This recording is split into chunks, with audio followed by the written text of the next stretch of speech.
അതെ, തോറ്റംപാട്ടിലെ ത്യാഗകഥ.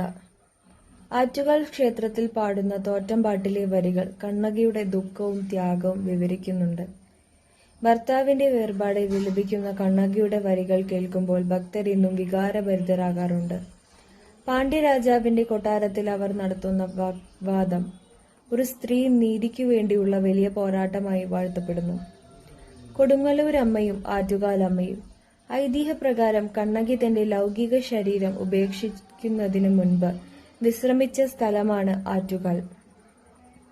ആറ്റുകാലിൽ വെച്ച് അവൾ ശാന്തയായെന്നും പിന്നീട് കൊടുങ്ങല്ലൂരിലേക്ക് പോയി അവിടെ കുടികൊണ്ടുവെന്നാണ് വിശ്വാസം. അതിനാൽ ആറ്റുകാലിലെ പ്രതിഷ്ഠ കണ്ണകിയുടെ ശാന്തഭാവവും കൊടുങ്ങല്ലൂരിൽ ഉഗ്രഭാവവും ദർശിക്കാമെന്നാണ് ഭക്തർ പറയുന്നത്. രാധേ രാധേ. ഇതൊക്കെ അറിഞ്ഞു വേണം നമ്മൾ ആറ്റുകാൽ പൊങ്കാല ഇടേണ്ടത്. എന്നാലേ പൂർണ്ണ ഫലം കിട്ടുകയുള്ളൂ.